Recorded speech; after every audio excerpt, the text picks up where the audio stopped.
गिल के शुभ शतक और विराट कोहली की अर्धशतक की बदौलत भारतीय टीम चौथे क्रिकेट टेस्ट मैच के तीसरे दिन खेल समाप्ति के बाद एक ऐसी स्थिति में आ गई है जहां कम से कम वो अब ऑस्ट्रेलियाई स्कोर को चेज करती दिख रही है। चौथे टेस्ट के तीसरे दिन क्या हुआ वो बताऊंगा, साथ ही भारत की नजर न्यूजीलैंड और श्रीलंका के बीच चल रहे टेस्ट मैच पर भी है, तो वहां तीसरे दिन क्या हुआ यह भी बताऊंगा। फिलहाल केवल इतना बता देता हूं कि श्रीलंका ने अपनी दूसरी पारी में 83 रन पर 3 विकेट गंवा दिए हैं। मैच की स्थिति क्या है वो भी बताऊंगा, लेकिन कुल मिलाकर अगर हम देखें तो शनिवार का दिन भारत के लिए ठीक ही रहा।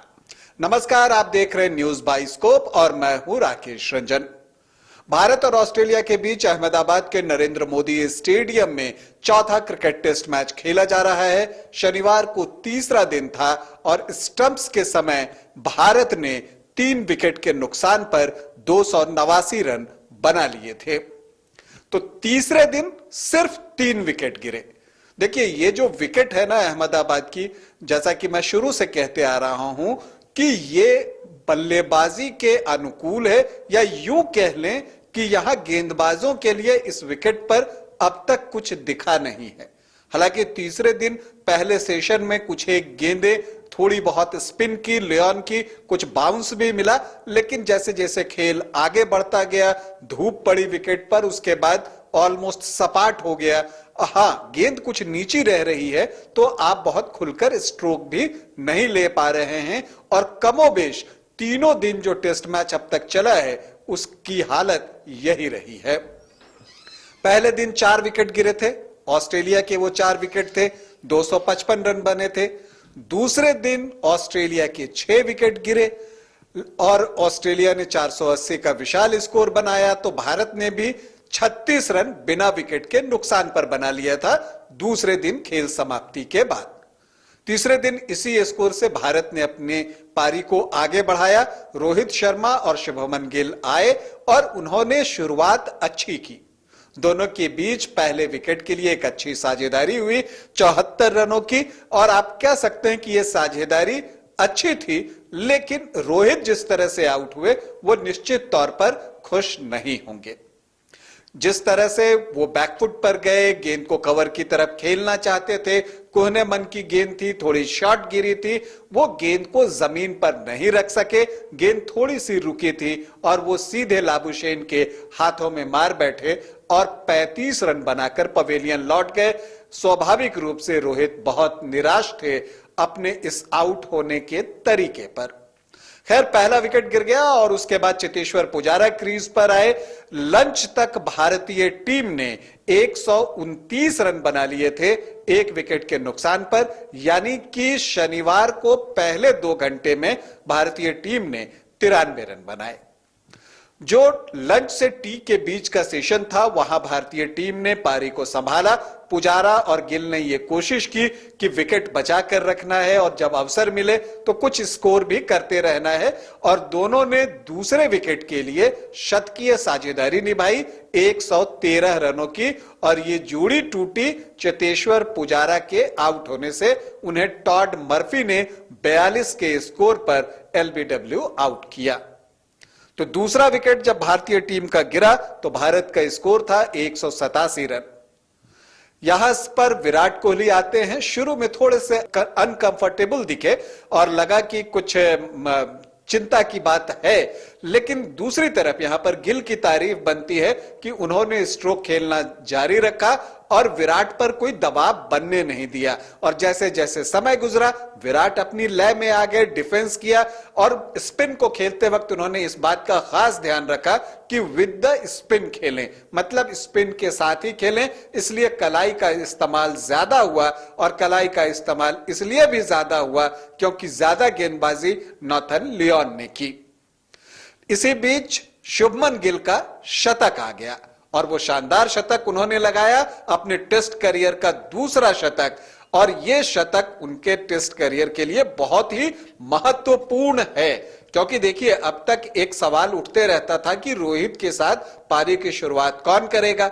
जब शुभमन गिल को इंदौर में अवसर मिला तो वो अपने आप को साबित नहीं कर सके थे, तो एक उन पर भी दबाव था। लेकिन यहां बल्लेबाजी के अनुकूल विकेट पर ही सही, लेकिन एक बड़े टारगेट के बाद बैटिंग करने के लिए उतरे गिल ने जो ये शतक लगाया है, उसकी जितनी प्रशंसा की जाए वो कम है। वो 128 रन बनाकर आउट हुए और अपनी 128 रनों की पारी के लिए उन्होंने 235 गेंदों का सामना किया, 12 चौके लगाए, एक छक्का जड़ा।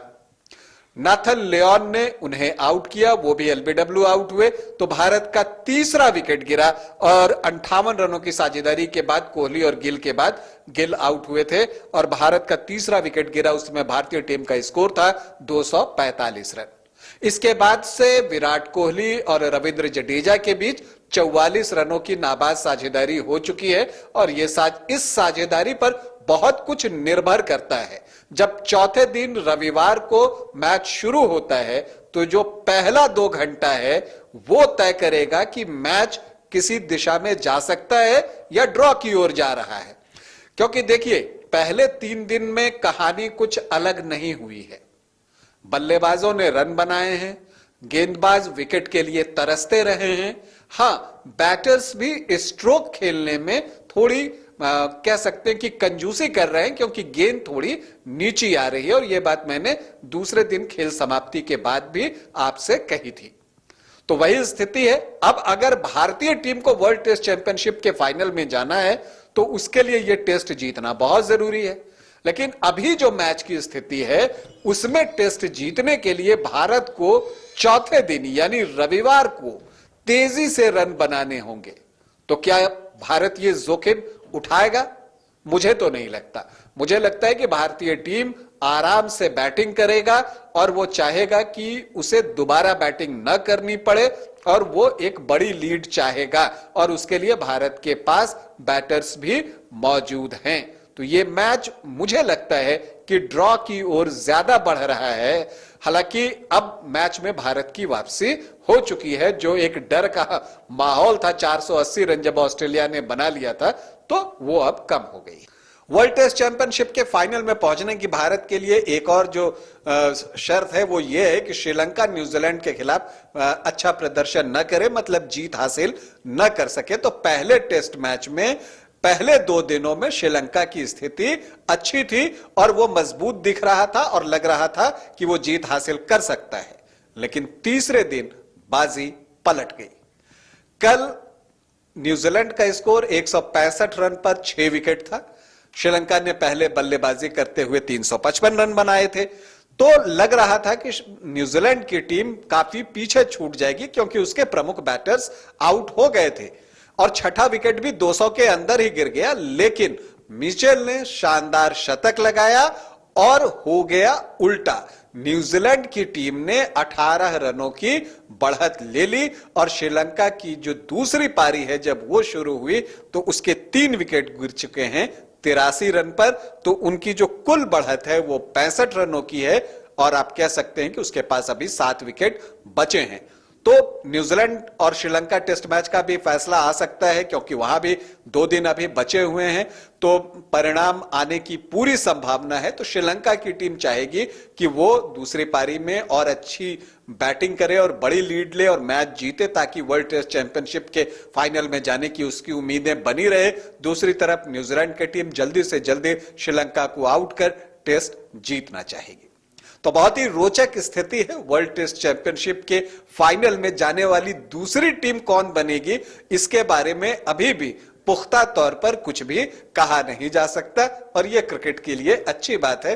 यह अनिश्चितता बनी रहनी चाहिए, यह कंपटीशन बना रहना चाहिए। फिलहाल आपके लिए सूचना यह है कि भारत और ऑस्ट्रेलिया के बीच चौथा क्रिकेट टेस्ट मैच जो कि अहमदाबाद के नरेंद्र मोदी स्टेडियम में खेला जा रहा है, वहां पर 3 दिन के खेल के बाद स्थिति यह है कि ऑस्ट्रेलिया की पहली पारी के 480 रनों के जवाब में भारत ने अपनी पहली पारी में 3 विकेट पर 289 रन बना लिए हैं और अब बहुत कुछ चौथे दिन पहले सेशन से तय होगा। तो उसकी प्रतीक्षा हम सभी कर रहे हैं। आगे जो कुछ भी होगा वो बताने मैं आपके पास आता रहूंगा। अभी के लिए इतना ही। इजाजत दें, नमस्कार।